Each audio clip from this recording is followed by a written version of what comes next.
कभी मंदिर पर विवाद, कभी मंत्री की बर्खास्तगी, कभी विदेशी दौरे पर किचकिच। जब एक दूसरे के सामने आए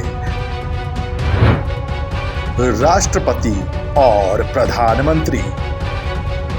भारत का संविधान राष्ट्रपति को संवैधानिक तौर पर देश का राष्ट्राध्यक्ष बनाता है, तो वहीं संविधान के जानकार कहते हैं कि अगर अधिकारों की बात करें तो देश का प्रधानमंत्री ज्यादा शक्तिशाली है। कुछ लोग तो राष्ट्रपति को रबर स्टैंप तक कह देते हैं, मगर स्वतंत्र भारत के इतिहास में ऐसे कई मौके आए हैं जब प्रेसिडेंट ऑफ इंडिया ने अपनी रबर स्टैंप वाली छवि को तोड़ते हुए प्रधानमंत्री और कैबिनेट के फैसलों पर भी सवाल या निशान लगा दिए हैं।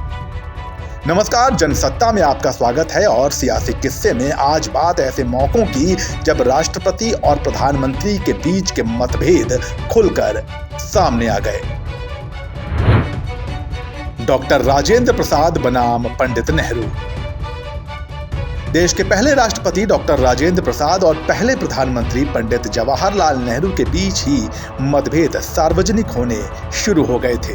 1951 में जब नेहरू कैबिनेट ने हिंदू कोड बिल पास किया तो राष्ट्रपति राजेंद्र प्रसाद ने आर्टिकल 143 के तहत सरकार से उस बिल पर सुप्रीम कोर्ट की राय लेने को कह दिया। राष्ट्रपति का मानना था कि बिना जनमत तैयार किए कानून के जरिए हिंदू परंपरा को खत्म करना गलत होगा। इसी तरह 11 मई 1951 को राष्ट्रपति राजेंद्र प्रसाद जब सोमनाथ मंदिर के उद्घाटन में गए तो पीएम नेहरू ने यह कहते हुए विरोध जताया कि देश के राष्ट्रपति का एक धर्म विशेष के कार्यक्रम में जाना गलत है। राधाकृष्णन बनाम पंडित नेहरू। देश के दूसरे राष्ट्रपति सर्वपल्ली राधाकृष्णन को यूं तो नेहरू का करीबी माना जाता था, मगर पीएम नेहरू की चीन नीति के वो प्रखर विरोधी थे।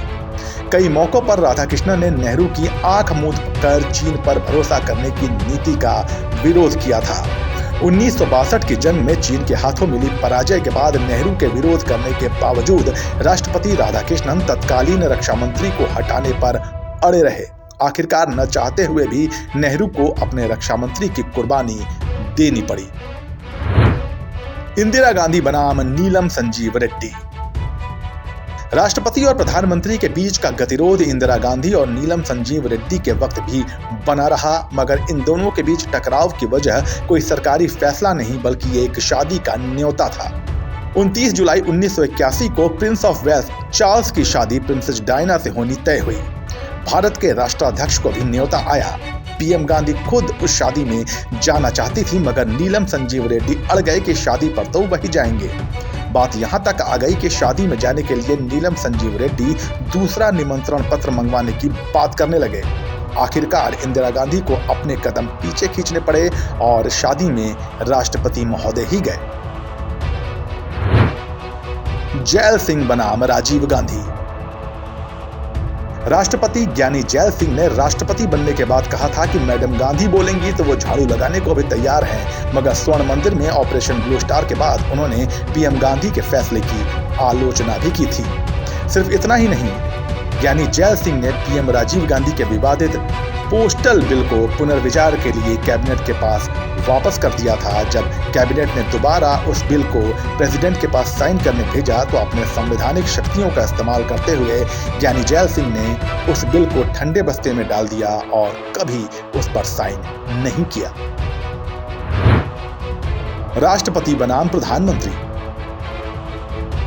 इन बड़े मौकों के अलावा और भी ऐसे बहुत से मौके आए जब प्रेसिडेंट और पीएम आमने सामने दिखाई दिए। राष्ट्रपति के.आर. नारायणन ने 2 मौकों पर राष्ट्रपति शासन लगाने के सरकारी सिफारिश को वापस लौटा दिया।